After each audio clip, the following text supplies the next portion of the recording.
الحمد لله رب العالمين والعاقبة للمتقين والصلاة والسلام على سيد الأنبياء والمرسلين أما بعد فأعوذ بالله من الشيطان الرجيم بسم الله الرحمن الرحيم میرے آقا کے پیارے غلاموں، السلام علیکم ورحمۃ اللہ تعالی وبرکاتہ۔ آئیے سب سے پہلے اپنے آقا و مولا حضور تاجدار مدینہ سرور قلب و سینہ احمد مجتبی محمد مصطفیٰ صلی اللہ تعالی علیہ وآلہ وسلم کی بارگاہ میں جھوم جھوم کا درود شریف کا نذرانِ عقیدت پیش کریں، پڑھیں بآواز بلند، اللہم صلی علی سیدنا صفینا مولانا محمد وبارک وسلم، صلو علیہ صلاۃ والسلام علیک یا رسول اللہ صلی اللہ تعالی علیہ وآلہ وسلم۔ میرے مسلمان بھائیوں، آج کا یہ بیان جس کا عنوان ہے حضور صلی اللہ تعالی علیہ وآلہ وسلم کا بچپن، رب کعبہ کی بارگاہ میں دعا ہے کہ مولا تعالیٰ مجھے حق کہنے اور حق بیان کرنے کی توفیق عطا فرما۔ آئیے ایک مرتبہ اور درود پاک پڑھتے ہیں، اللہم صلی علی سیدنا صفینا مولانا محمد وبارک وسلم، صلو علیہ صلاۃ والسلام علیک یا رسول اللہ صلی اللہ تعالی علیہ وآلہ وسلم۔ جب ہم سب کے آقا سرکار دو عالم صلی اللہ تعالی علیہ وآلہ وسلم روئے زمین پر تشریف لائے، اور تشریف لانے کے بعد جو ہے ہم سب کے آقا سرکار دو عالم صلی اللہ تعالی علیہ وآلہ وسلم نے سب سے پہلے اپنی امی جان حضرت بی بی آمینہ رضی اللہ تعالی عنہا نے جو ہے تقریباً 7 دن جو ہے ہم سب کے آقا سرکار دو عالم صلی اللہ تعالی علیہ وآلہ وسلم کو دودھ شریف پلایا۔ 7 دن جو ہے آپ کی امی نے آپ کو دودھ پلایا، یعنی میرے آقا سرکار دو عالم صلی اللہ تعالی علیہ وآلہ وسلم نے اگر سب سے پہلے کسی ماں کا دودھ نوش کیا ہے تو اپنی امی کا۔ 7 دن جو ہے ہم سب کے آقا نے اپنی امی کا دودھ جو ہے پیا۔ پھر اس کے بعد جو ہے یہ سعادت حضرت صویبہ کے دامن میں آئی۔ حضرت صویبہ نے جو ہے چند دن جو ہے ہم سب کے آقا کو دودھ شریف پلایا۔ پھر حضرت صویبہ کے بعد جو ہے یہ دولت حضرت بی بی حلیمہ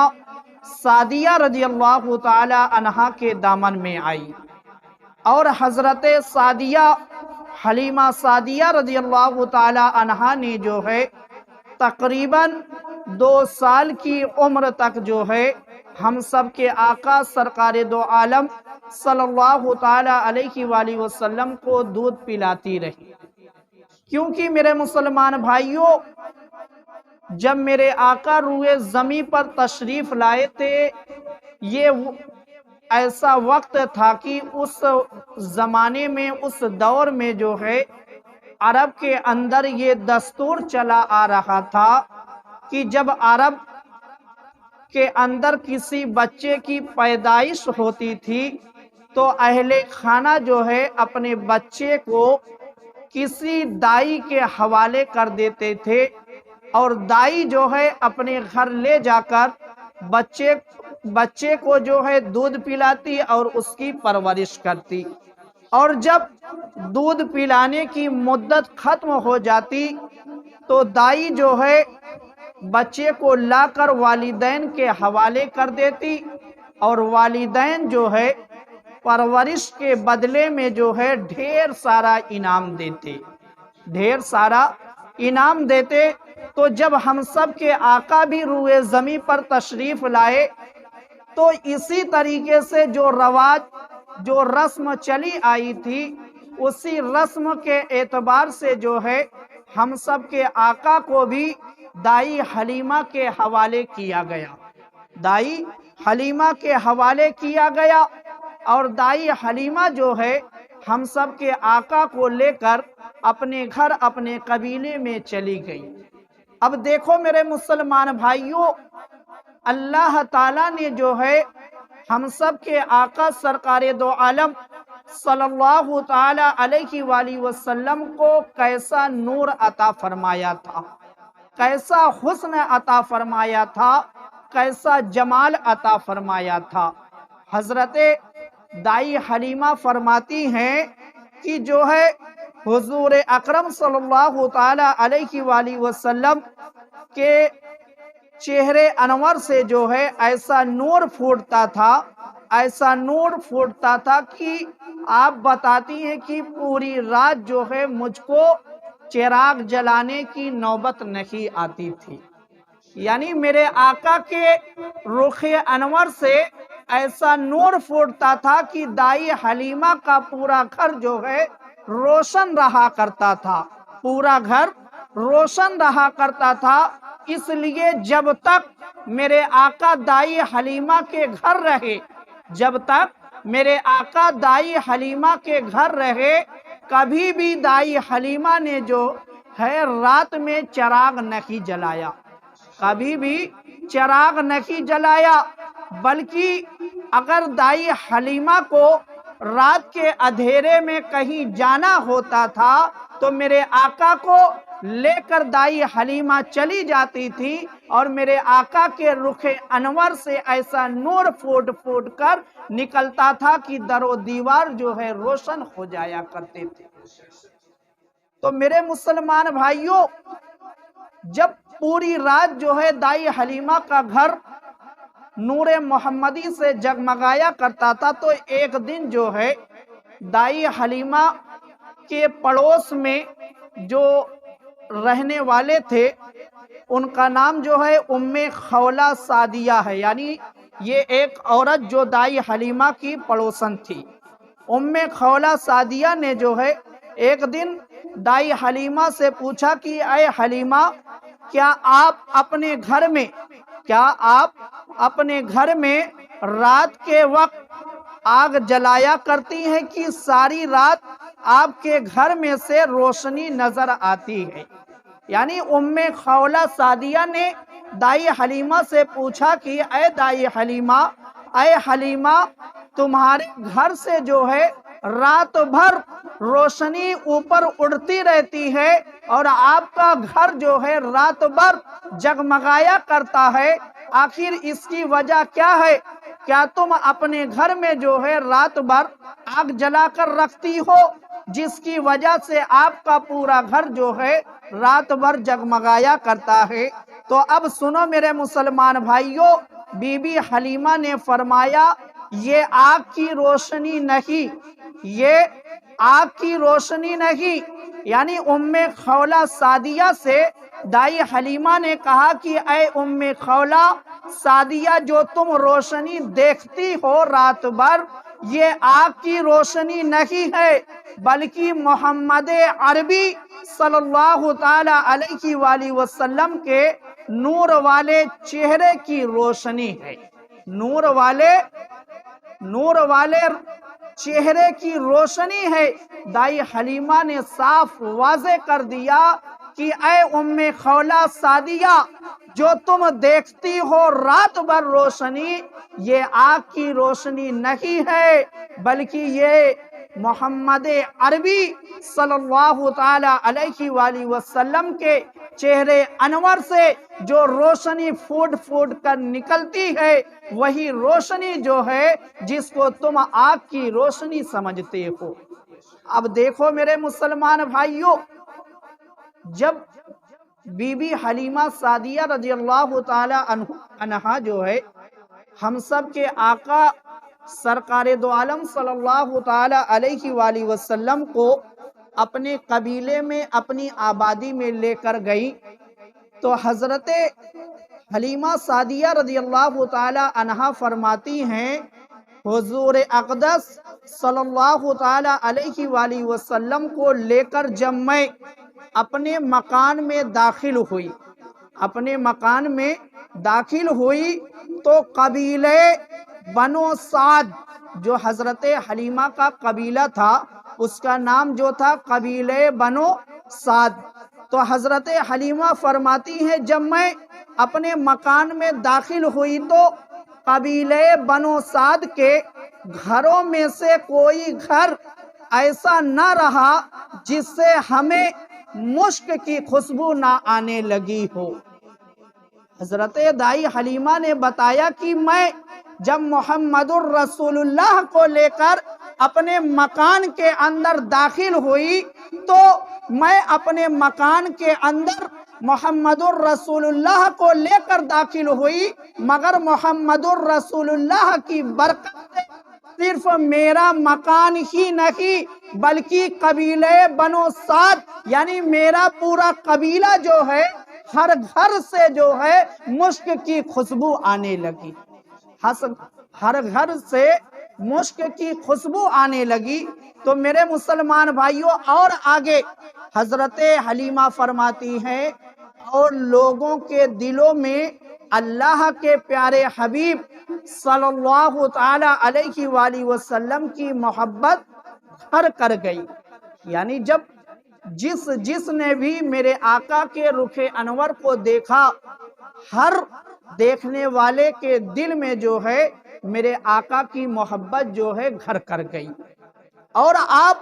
صلی اللہ تعالی علیہ وآلہ وسلم کی برکت کا یقین اس قدر مضبوط ہو گیا کہ اگر کسی کے بدن میں کہیں درد ہوتا تو یا تکلیف ہو جاتی تو وہ حضور صلی اللہ تعالی علیہ وآلہ وسلم کا ہاتھ مبارک لے کر تکلیف کی جگہ پر رکھتا تو اللہ پاک کے حکم سے اسی وقت ٹھیک ہو جاتا۔ یعنی میرے آقا کی برکتوں کو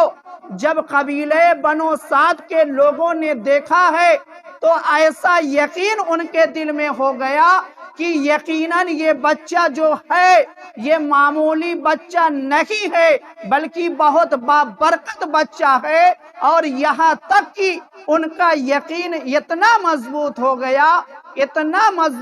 گیا کہ جب ان کے گھر میں کوئی بیمار ہوتا تھا وہ میرے آقا کے پاس لے کر آتے اور میرے آقا کے دست مبارک کو جو ہے اس بیمار کے جسم سے مس کرتے، وہ بیمار جو ہے ٹھیک ہو جایا کرتا تھا، اور جو پریشان ہوتے وہ پریشانی کو دور کرنے کے لیے میرے آقا کے دست مبارک کو جو ہے اپنے جسم پر ملا کرتے تھے۔ میرے مسلمان بھائیوں یہ میرے آقا کی برکت ہے کہ ابھی اعلان نبوت نہیں ہوا ہے، ابھی میرے آقا بچپن کے عالم میں ہے، اور لوگ میرے آقا کے جسم اطہر کو دیکھ کر، میرے آقا کے چہرے انور کو دیکھ کر اور میرے آقا کے سراپا معجزے کو دیکھ کر جو ہے لوگ اس قدر مضبوطی کے ساتھ میرے آقا سے محبت کرنے لگے ہیں کہ جس کی جو بھی پریشانی ہوتی تھی وہ کہیں اور جانے کے بجائے میرے آقا کے دربار میں آ جایا کرتا تھا، میرے آقا کے دربار میں آ جایا کرتا تھا۔ اور آگے حضرت حلیمہ فرماتی ہیں اگر قبیلے بنو سعد کا کوئی اونٹ جو ہے یا بکری بیمار ہو جاتی، کوئی اونٹ یا بکری بیمار ہو جاتی تو اس پر جو ہے حضور اقدس صلی اللہ تعالی علیہ وآلہ وسلم کا دست مبارک جو ہے پھیرتے وہ تندرست ہو جاتی۔ یعنی صرف انسانوں تک میرے آقا کا فیض نہیں بٹ رہا تھا بلکہ میرے آقا کا یہ فیض جو ہے جانور بھی حاصل کر رہے تھے، جانور بھی حاصل کر رہے تھے۔ اگر کوئی اونٹ بیمار ہو جاتا اس کو بھی میرے آقا کے دربار میں لایا جاتا، اگر کوئی بکری بیمار ہو جاتی تو اس کو بھی میرے آقا کے دربار میں لایا جاتا، اور اونٹ آنے والا جو ہے تندرست ہو کر جایا کرتا تھا، اور بکری جو بیمار آتی تھی وہ بھی تندرست ہو کر جایا کرتی تھی۔ تو میرے مسلمان بھائیوں، حضور اکرم صلی اللہ تعالی علیہ وآلہ وسلم نے تشریف لاتے ہی دکھیاروں، بے سہاروں اور غمزدوں پر جو ہے اپنی رحمت فرمانی شروع کر دی۔ اور ایسا کیوں نہ فرماتے؟ کیونکہ اللہ تعالیٰ نے تو آپ کو رحمت للعالمین بنا کر بھیجا تھا، اللہ تعالیٰ نے آپ کو رحمت للعالمین بنا کر بھیجا تھا، اور آپ کا یہ رحمت کا دریا جو ہے بچپن سے ہی بہنا شروع ہو گیا، اور غمزدے بھی فائدہ اٹھا رہے تھے، بے قص بھی فائدہ اٹھا رہے تھے، پریشان بھی فائدہ اٹھا رہے تھے۔ ہر مخلوق جو ہے میرے آقا کے بچپن سے ہی رحمتیں لوٹ رہی تھی، اور میرے آقا کی رحمت اتنی وسیع ہے، اتنی وسیع ہے کہ جو بھی میرے آقا کے دربار میں آیا ہے کبھی خالی ہاتھ نہیں گیا، کبھی خالی ہاتھ نہیں گیا۔ اسی لیے تو سیدی اعلیٰ حضرت امام احمد رضا خان فاضل بریلوی علیہ الرحمت و رضوان فرماتے ہیں، کون دیتا ہے دینے کو منہ چاہیے، کون دیتا ہے دینے کو منہ چاہیے، دینے والا ہے سچا ہمارا نبی، دینے والا ہے سچا ہمارا نبی۔ وہ کیا جود و کرم ہے شہ بطحہ تیرا، نہیں سنتا ہی نہیں مانگنے والا تیرا، نہیں سنتا ہی نہیں مانگنے والا تیرا۔ اب دیکھو میرے مسلمان بھائیوں، جب میرے آقا سرکار دو عالم صلی اللہ تعالی علیہ وآلہ وسلم بچپن کے عالم میں تھے، آج ہم اپنے بچوں کو بہلانے کے لیے کبھی گڑیا دیتے ہیں، یا آج کل تو اکثر جو ہے بچوں کو موبائل فون پکڑا دیا جاتا ہے۔ بچے موبائل فون سے جو آواز نکلتی ہے اس کو سن کر جو ہے خاموش بھی ہو جاتے ہیں اور کھیلنے بھی لگتے ہیں۔ مگر میرے آقا کا زمانہ تو وہ زمانہ تھا کہ جہاں پر موبائل کا وجود ہی نہیں پایا جاتا تھا۔ مگر اب دیکھو میرے مسلمان بھائیوں، میرے آقا کو رونے سے، یعنی میرے آقا کو بہلانے کے لیے اللہ تعالیٰ نے جو ہے چاند کو میرے آقا کا کھلونا بنایا تھا، چاند کو میرے آقا کا اللہ تعالیٰ نے کھلونا بنایا تھا۔ حدیث پاک کے اندر ملتا ہے کہ صحابی ابن صحابی حضرت سیدنا عباس رضی اللہ تعالی عنہ سے روایت ہے کہ آپ نے نور والے آقا صلی اللہ تعالی علیہ وآلہ وسلم سے عرض کی، یا رسول اللہ صلی اللہ تعالی علیہ وآلہ وسلم، مجھے تو آپ کی نبوت کی نشانیوں نے آپ کے دین میں داخل ہونے کی دعوت دی تھی۔ آپ کے چچا حضرت سیدنا عباس فرماتے ہیں کہ آپ کی جو نشانیاں میں نے بچپن میں دیکھی تھی وہی نشانیاں میرے لیے کافی ہیں کہ جس کو دیکھ کر میں آپ کے دین میں داخل ہو جاؤں۔ اب آگے آپ فرماتے ہیں حضرت سیدنا عباس، اور آگے فرماتے ہیں میں نے دیکھا کہ آپ بچپن شریف میں جھولے میں چاند سے باتیں کرتے، جھولے میں چاند سے باتیں کرتے اور اپنی انگلی سے اس کی جانب اشارہ کرتے، تو جس طرف آپ یعنی حضور اکرم صلی اللہ تعالی علیہ وآلہ وسلم اشارہ فرماتے چاند اس جانب جو ہے جھک جاتا۔ یعنی میرے آقا جھولے میں ہوتے، کبھی چاند سے میرے آقا بات کرتے، اور کبھی جب میرے آقا اپنی انگلی کو جو ہے مہد میں ادھر ادھر یعنی آسمان میں جو چاند ہوتا، جدھر جدھر میرے آقا کی انگلی جاتی چاند بھی ادھر ادھر جایا کرتا تھا، ادھر چاند بھی جایا کرتا تھا۔ اب دیکھو میرے آقا نے جب حضرت سیدنا عباس رضی اللہ تعالی عنہ نے یہ بات بتائی تو اب آگے میرے آقا نے کیا جواب دیا؟ میرے آقا سرکار دو عالم صلی اللہ تعالی علیہ وآلہ وسلم نے فرمایا، میں چاند سے باتیں کرتا تھا، میں چاند سے باتیں کرتا تھا اور چاند مجھ سے باتیں کرتا تھا۔ میرے آقا فرماتے ہیں جب میں جھولے میں ہوتا تھا تو چاند کبھی مجھ سے بات کرتا تھا اور میں کبھی چاند سے بات کیا کرتا تھا۔ اور آگے میرے آقا فرماتے ہیں اور وہ مجھے رونے سے بہلاتا تھا، یعنی چاند جو ہے میرے آقا کو کھلایا کرتا تھا، رونے سے بہلایا کرتا تھا۔ جیسے آج ہم روتے ہوئے بچوں کو موبائل فون سے خاموش کرا دیتے ہیں، اسی طریقے سے اللہ تعالیٰ نے جو ہے چاند کو میرے آقا کے لیے کھلونا بنایا تھا، اور چاند جو ہے میرے آقا کو رونے سے بہلایا کرتا تھا، چاند میرے آقا کو رونے سے بہلایا کرتا تھا۔ اور آگے میرے آقا فرماتے ہیں اور جب چاند عرش الہی کے نیچے سجدہ کرتا، میرے آقا فرماتے ہیں اور جب چاند عرش الہی کے نیچے سجدہ کرتا، اس وقت میں اس کی تسبیح کرنے کی آواز سنا کرتا تھا۔ میرے آقا فرماتے ہیں میں اپنے جھولے میں ہوتا تھا اور چاند جب عرش الہی کے نیچے جو ہے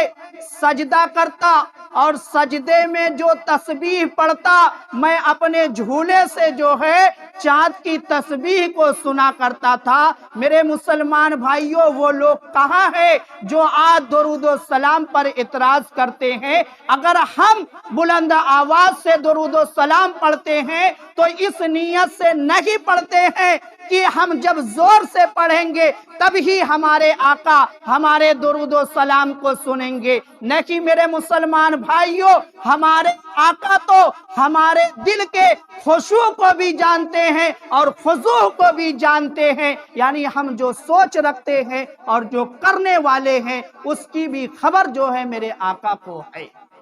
اس لیے میرے مسلمان بھائیوں، زور سے اگر ہم پڑھتے ہیں تو اس میں راز کیا ہے؟ اس میں راز یہ ہے کہ ہم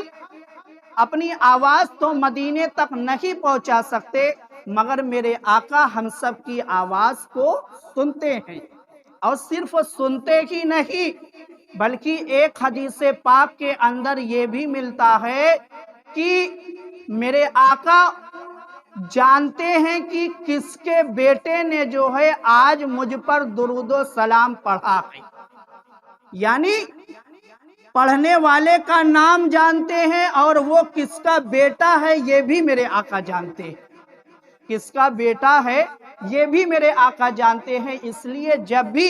درود و سلام پڑھا جائے تو بہت محبت سے پڑھنا چاہیے، کیونکہ میرے آقا نے فرمایا کہ جو مجھ پر درود و سلام محبت سے پڑھتا ہے میں اس کے سلام کا جواب دیا کرتا ہوں،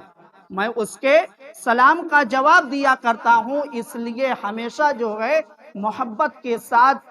تصور میں گنبد خضرا کو بسا کر جو ہے درود و سلام پڑھنا چاہیے۔ اب اور آگے دیکھو میرے مسلمان بھائیوں، جب سیدی اعلیٰ حضرت نے حضرت سیدنا عباس رضی اللہ تعالی عنہ کی اس روایت کو پڑھا ہے تو کتنا پیارا شعر جو ہے سیدی اعلیٰ حضرت نے کہا ہے، چاند جھک جاتا، چاند جھک جاتا جدھر انگلی اٹھاتے مہد میں، چاند جھک جاتا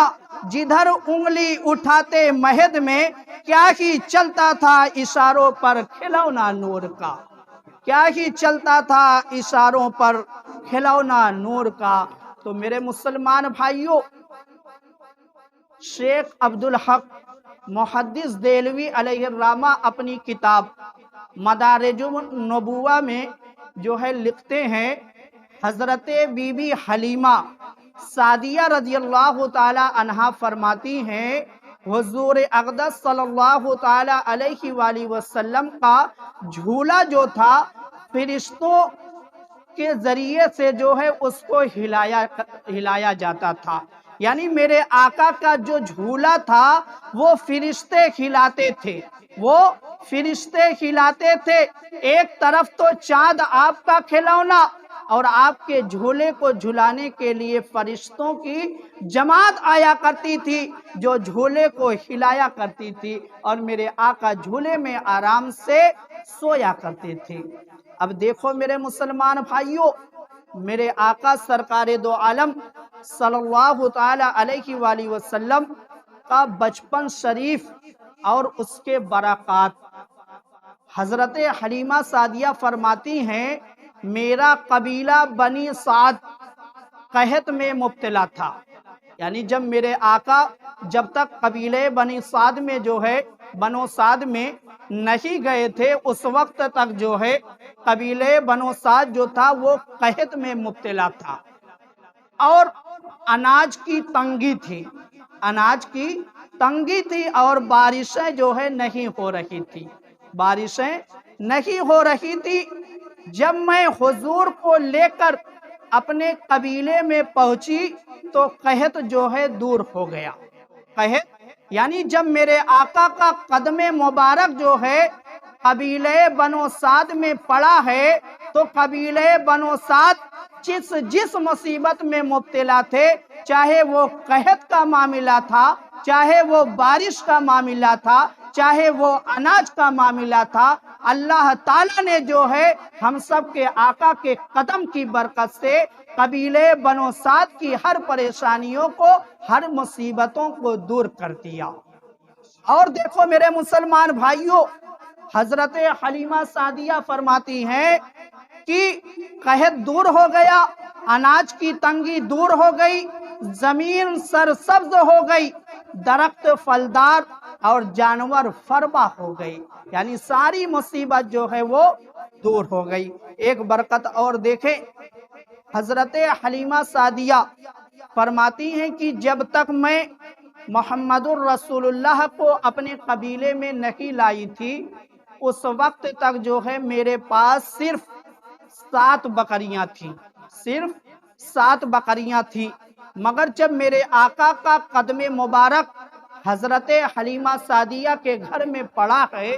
تو اب دیکھو برکت کا عالم دیکھو کہ حضرت حلیمہ سعدیہ فرماتی ہیں میرے پاس 7 بکریاں تھی جو بڑھتے بڑھتے 700 ہو گئی، جو بڑھتے بڑھتے 700 ہو گئی، یعنی جب تک میرے آقا تشریف نہیں لے گئے تھے حضرت حلیمہ کے پاس صرف 7 بکریاں تھی، مگر جب میرے آقا کا نقش قدم پڑا ہے، جب میرے آقا کا مبارک قدم پڑا ہے تو حضرت حلیمہ کے پاس 700 بکریاں ہو گئی۔ اور صرف حلیمہ سعدیہ کے پاس ہی نہیں بلکہ اور آگے سنو،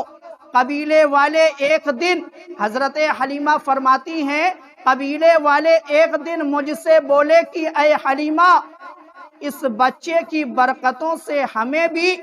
حصہ دو، یعنی جو آپ اس بچے کی برکت لوٹ رہی ہیں کچھ حصہ ہم کو بھی دو، ہم بھی آپ کے قبیلے والے ہیں۔ تو اب دیکھو میرے مسلمان بھائیوں، حضرت حلیمہ نے کیا کیا؟ حضرت حلیمہ نے جو ہے اپنے گھر کے باہر ایک گڈھا کھدوا دیا،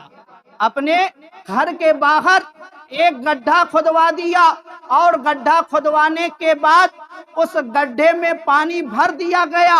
اور پانی بھر دینے کے بعد جو ہے میرے آقا کے دونوں قدم جو ہے اس گڈھے میں ڈال دیے گئے۔ اب حضرت حلیمہ نے اعلان کر دیا کہ اے قبیلے بنو سعد کے لوگوں، جس کو بھی محمد کے دھون سے برکت حاصل کرنی ہے وہ اس گڈھے سے پانی لے جا کر برکت حاصل کر سکتا ہے۔ تو میرے مسلمان بھائیوں دیکھو، جب حضرت حلیمہ نے یہ اعلان کیا ہے تو قبیلے بنو سعد کے لوگ اس طریقے سے اس گڈھے پر ٹوٹ پڑے کہ دیکھتے ہی دیکھتے جو ہے ہر قبیلے کے ہر افراد جو ہے وہ آئے اور پانی کو لے جا کر اپنے بچوں کو اور اپنے جانوروں کو پلایا ہے۔ تو جو بیمار تھے ان کو شفا مل گئی اور جو جانور کمزور ہو چکا تھا وہ تندرست ہو گیا اور جو جانور پریشان تھا اس کی بھی پریشانی دور ہو گئی،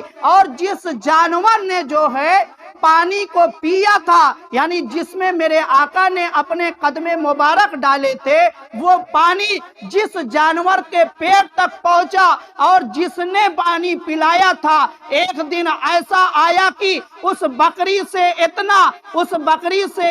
اس کو فائدہ حاصل ہوا کہ قبیلے بنو سعد کا جو بھی گھر تھا وہ ایک دن اتنا مالدار ہو گیا کہ نہ ان کے گھر میں کبھی کھانے کی دقت آئی اور نہ کسی چیز کی پریشانی آئی۔ یعنی میرے آقا کے قدم مبارک سے ایسی برکت ظاہر ہوئی کہ قبیلے بنو سعد کے جتنے بھی لوگ پریشان تھے، سب کی پریشانیاں دور ہو گئی، سب کے جانوروں میں برکت ہو گئی اور سب کے جانور بہت ہی زیادہ دودھ دینے لگے۔ اب ایک آخری بات، پھر اس کے بعد میں اپنی گفتگو ختم کرتا ہوں۔ سرکار اعلیٰ حضرت بارگاہ رسالت میں عرض کرتے ہیں، اپنے مولا کی ہے بس شان عظیم، جانور بھی کریں جس کی تعظیم، سنگ کرتے ہیں ادب سے تسلیم، پیڑ سجدے میں گرا کرتے ہیں۔ تو میرے مسلمان بھائیوں، آپ نے شعر رضا میں سنا کہ سنگ کرتے ہیں ادب سے تسلیم، تو میرے مسلمان بھائیوں، میرے آقا سیدی اعلیٰ حضرت نے یوں ہی نہیں فرما دیا، بلکہ میرے آقا سیدی اعلیٰ حضرت نے مسلم شریف کی ایک حدیث پاک کی ترجمانی کی ہے۔ حدیث پاک کے اندر موجود ہے کہ حضور اقدس صلی اللہ تعالی علیہ وآلہ وسلم نے فرمایا، میں مکہ کے اس پتھر کو پہچانتا ہوں جو نبوت کے ظہور سے پہلے یعنی میرے آقا نے ابھی تک اپنی نبوت کا اعلان نہیں کیا تھا، اعلان نبوت سے پہلے کی بات میرے آقا فرماتے ہیں کہ میں اس پتھر کو پہچانتا ہوں جو اعلان نبوت سے پہلے مجھے سلام کیا کرتا تھا، میں اسے اب بھی پہچانتا ہوں۔ اب میرے مسلمان بھائیوں، یہاں پر سوچنے کا مقام یہ ہے کہ اگر ایک پتھر میرے آقا کو سلام کرے تو میرے آقا اس پتھر کو نہیں بھولتے، اور اگر کوئی ان سے محبت کرنے والا، ان کا کلمہ پڑھنے والا روز صبح و شام اپنے آقا پر صلاۃ و سلام بھیجے، اپنے آقا کو سلام بھیجے، تو کیسے میرے آقا کل بروز حشر اس کو بھول جائیں گے؟ کیسے میرے آقا کل بروز حشر اس کو بھول جائیں گے؟ تو میرے مسلمان بھائیوں، جب میرے آقا ایک پتھر کو نہیں بھولے تو اپنے غلاموں کو بھی کبھی نہیں بھولیں گے۔ اب دوسری بات اسی کی روشنی میں، دوسری بات یہ کہ جب ایک پتھر میرے آقا پر سلام بھیجتا ہے تو ہم تو اسی نبی کا کلمہ پڑھنے والے ہیں، ہم اسی نبی کے صدقے میں کھانے والے ہیں، ہم اسی نبی کے صدقے میں نماز ہم کو جیسی عبادت ملی، قرآن ملا، ہر چیز ہم کو اسی نبی کے صدقے میں ملا، تو کیا ہم اس پتھر سے بھی غیر گزرے ہو گئے کہ پتھر تو ہمارے نبی کو سلام کرے اور ہم اپنے نبی کو سلام نہ کریں؟ تو میرے مسلمان بھائیوں، ہم اور آپ بہت ہی خوش نصیب ہیں کہ اللہ تعالیٰ نے ہم اور آپ کے ہاتھوں میں اہل سنت و جماعت کا دامن عطا فرمایا، اور ہم صبح و شام اپنے آقا کی بارگاہ میں صلاۃ و سلام بھیجتے ہیں۔ اور اسی طریقے سے آپ جو ہے ہمیشہ صلاۃ و سلام کا یہ دستور، یہ عمل جو ہے جاری رکھنا، کبھی بھی زندگی میں اس کے دامن کو نہ چھوڑنا۔ میرے آقا بھی کل بروز حشر تم کو نہ چھوڑیں گے، تمہاری شفاعت جو ہے ضرور فرمائیں گے۔ تو میرے مسلمان بھائیوں، اللہ تعالیٰ کی بارگاہ میں دعا ہے کہ مولا تعالیٰ ہم سب کو عمل کرنے کی توفیق عطا فرما۔ اے پروردگار عالم، میرے کہنے میں اگر یا لوگوں کے سننے میں کسی طرح کی غلطی یا لغزش ہوئی ہو، مولا اپنے محبوب کے صدقے میں اس کو معاف فرما دے۔ سبحان ربک رب العزت عما یصفون وسلام علی المرسلین والحمد للہ رب العالمین وما علینا الا